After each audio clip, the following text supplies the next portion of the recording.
We ended up exchanging addresses, and I exchanged lessons, saxophone, to play on some of his music and do some live great. stuff. So we did As they say, exchange is no robbery. Oh yeah, okay. Oh yeah, and so that was great. And then that led me on to there was a chap called Frank Tonto, whose father was from a famous band, Osibisa. And Frank is an absolutely incredible musician, drummer, and everything. And he said, "Oh, can I take your number?" A friend of mine, a guy called Courtney, he'd love to have a vibraphone player in his band. So 2 days later, a guy called Courtney phones me up. "Hi, I'm Courtney Pine." I was going to say, is it Courtney Pine? And so it was like, "What are you doing on Saturday or something?" "Oh, nothing." "Oh, okay, come down. We've got a rehearsal." So I go down to where the rehearsal was, and it was like rehearsal, sound check, gig. They're coming in at 7 o'clock. So it was a baptism of fire, and that was the Jazz Warriors, 25 musicians or whatever. Absolutely, that's brilliant phenomenal. Experience. Because Cleve was in there, Cleveland Watkins was in there. Steve Williams, Philip, Juliet Ben, Roberts. Juliet came and did. Carol Thompson came and did stuff with us. I mean, there was so many. All the way through. I do have to say, Carol Thompson, I always say, is the undisputed queen. Right. For the simple reason her quality and her repertoire is so varied. Oh, it's amazing. It's not limited to just one genre.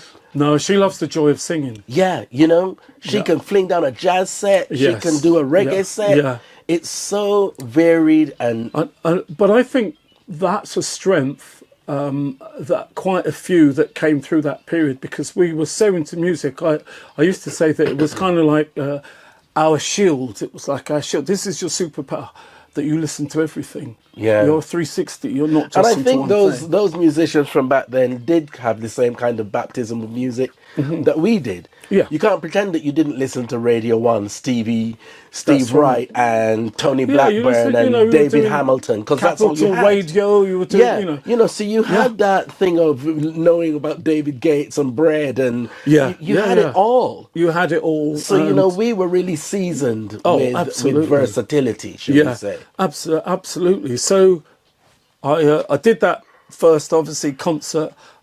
Shot to the system, and in fact I'm so glad that there's no photos around, because everybody else was dressed Chris and I turned up for what I thought was rehearsal. And at those times I was tracksuit all the time, and I was like the odd fly in the ointment. But what then happened was, the next week Courtney said, "I'd like you to play in my small quintet." So it was baptism of fire, and it was, "Are you free to come to Zurich, and can you do this, and can so it really took off. And Jazz was on the television. You definitely weren't going, "I've just got to check my diary to see if are you free to come to Zurich?" "Absolutely, I'm there already. I'm there. I'll meet you there." So it was a great experience, and Courtney provided a wonderful platform as well. It was really, really encouraging. Learnt so much, that deep dive into that world, and we went to the States, and we played New Orleans, and we you name it, North Sea Jazz Festival. We did all of those things. It was kind of, I remember at one stage it was something like 76 flights in 6 months. That's a lot of flying. Yeah, that's Japan. All these people, that was a wish list. I was doing. So there was Jazz Warriors, and then there's, as I said, Nigel Kennedy. That came a long time after. So Jazz Warriors, Courtney Pine, then toured quite a few different things coming into England, and also musicians here in various different projects. So I was very lucky to do that. And then came the point where it was to put together my own project, jazz projects, which I did. And that got signed to Blue Note in America. So I was the first person from England to be signed to the Legend label, the top label in America. So that was kind of, to get that into your head was like a weird thing as well, because they follow you around, spying on you for about without a year. Without you knowing. Yeah. So first time. So it means you've done the work. You put in time. But I bet you still had a little bit of imposter syndrome, thinking, "Really, is this really happening to me?" Because you look at the roster and the history of that, and you kind of go, this is a bit much. It's a bit, I mean, I was fortunate that I had friends who keep your feet on the ground. Absolutely. So they're brutally honest, and I love them. I absolutely love them. One in particular, Jeffrey Durrant, who was in Savanna with me, but you'll see him popping up even now dancing. I can't believe at our age he's dancing. That's just a dream for me okay, Jeffrey's to actually be able to really clubbing, you Yeah. know, and that, which is great.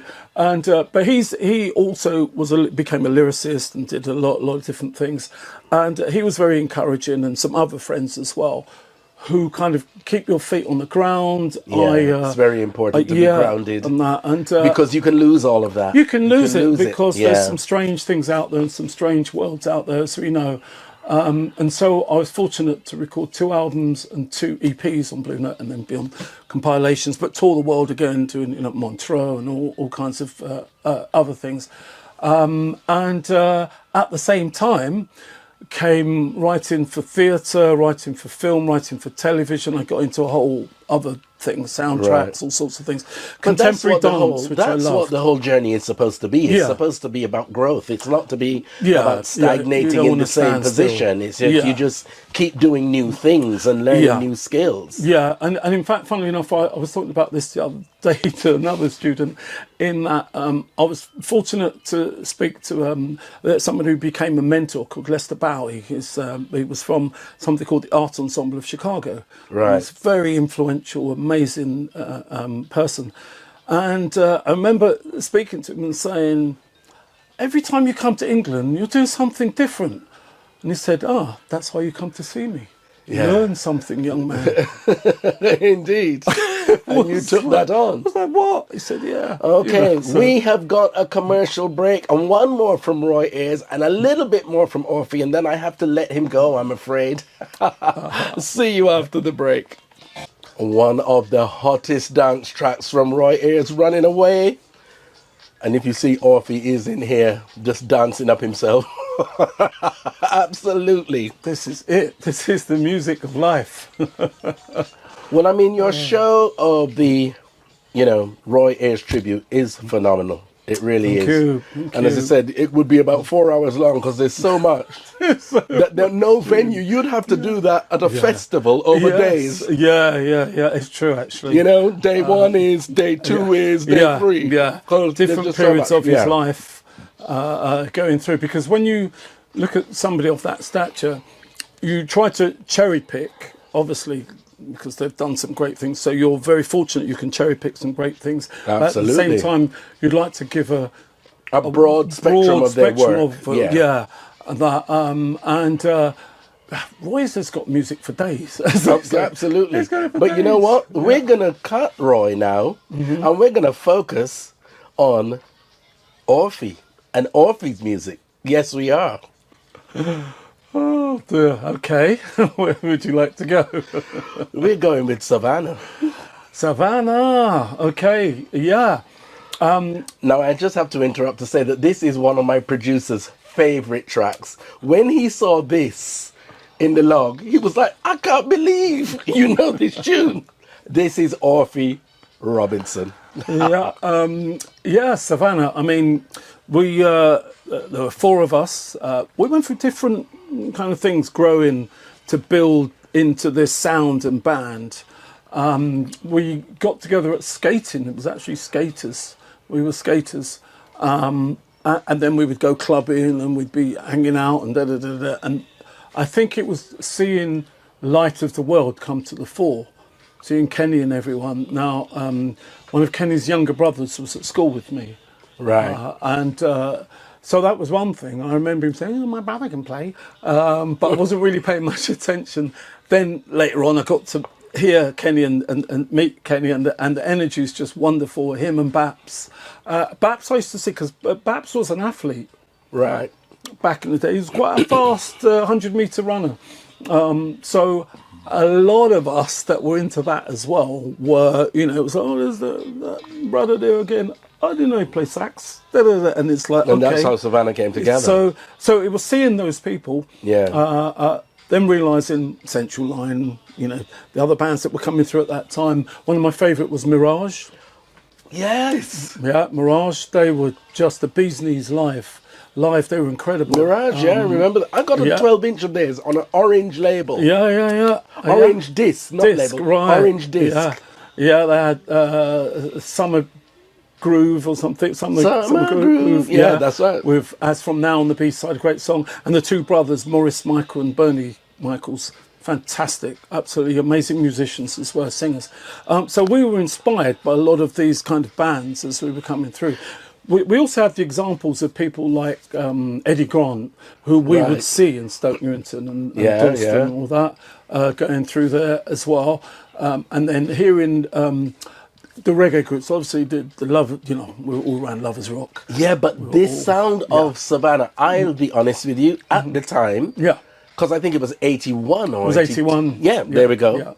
Yeah. In fact, released on my birthday, so it would be the 13th of October, 81. Well, there we are. Yeah, I was right, 21. October. Well, 81. Yeah. And this sound to me was like an American band. I shouldn't say it, should I? But it's the truth. No, you should, because that's what we aim for. The sound was like an American band. I had no idea they were a UK band. When people were like, yeah, but Savannah's UK. Stop it, they're ridiculous. Yeah, and we fed into that because of the work that we'd put in. We got together, but we learnt to write. Right. It was a writing thing. It was you listen to the production, you listen to arranging, you listen to writing, you and take care of words. Let's have the last 2 minutes of it. Here it is. Yeah.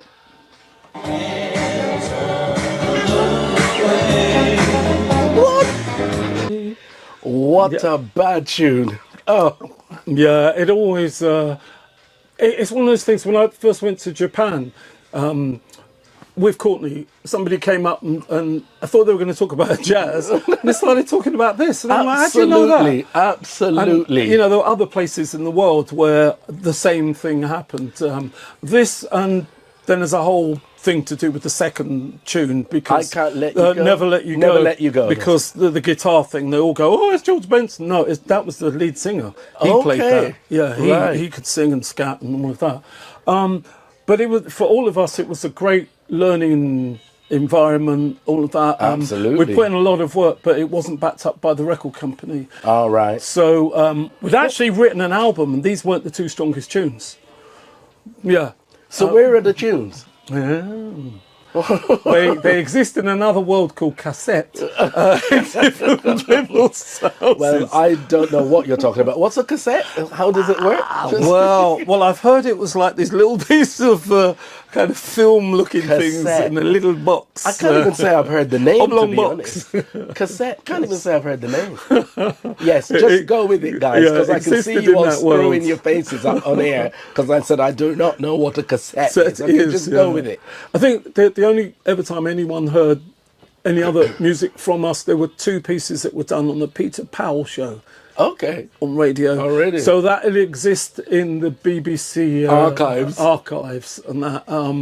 But yeah, we came to the point with the record company. We gave you two tunes, the place that people love it, and you ain't doing the work. Yeah. So it was like, we're out. we need to finish. We're out. And that, and that led to the band kind of moving on and people doing their own thing and all that, which was a shame, but I think for each one of us, it's disappointment, we went on our isn't own it? You just think, oh well, journey. This is not working. Just move on and just do something move on. else. Yeah. Listen, Orphy, I've taken up way too much of your time today. I apologize, but no, you know, it's been a pleasure. When you get greats coming in like this, there's so much information, you know, that the real music lovers want to hear. So I thank you for that. I thank you for sharing your story, your journey, and information, and educating us.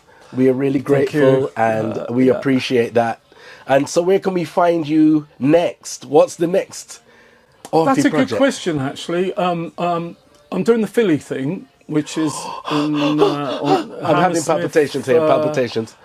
Philadelphia International. You guys know me, Barrie Thomas, and Philly. That is going through my veins. So to hear him saying that he's playing in the orchestra with Dexter and everyone, I call him the Crown Prince. That's going to be great. Shirley and Jean. And then in August, I'm going back to my P-Funk. But that a festival in Wales. I have a P-Funk collective, which you missed last year on the South Bank. Right. Tore the place down. It was doing all Parliament Funkadelic, and then we did a whole James Brown thing, and it was a very, very heavy band. So when and is I this? really want to do that. So it's my P-Funk Collective, Orphy's Okay. P-Funk Collective. So we'll do that at Brecon Jazz Festival on the 9th of August. All right. I could also be doing, because last year I did the Rotary Connection, you know, I Okay, was part yeah, of the American band at the We Out Here Festival. There's talk of something happening, so I'd love to do that again. Cause, Well, I'll definitely be catching you at Philly. Yes. And guys, keep your eyes peeled. I will give you information on that. I think it's around Easter time. Something like that. Yeah, so I sometime will in give you April, more information on that, and just get your tickets, because you are in for a wonderful night. You've got some of the real Philly legends with you there. Shirley Jones, Gene Carn, and Dexter Wansel. So yes, we look forward to seeing you there. Let me let you go, because I've taken up too much of your Sunday afternoon. It's my and pleasure. who knows, the takeaway that you had your eye on when you were coming might be open on the way out. So Yeah, but you know it's Caribbean, so it'll be no. We not have that. It's finished. We not have that. exactly. Well, this is my guilty pleasure this week, guys. The Pet Shop Boys Domino Dancing. Orphy, thank you so much. Thank you. Domino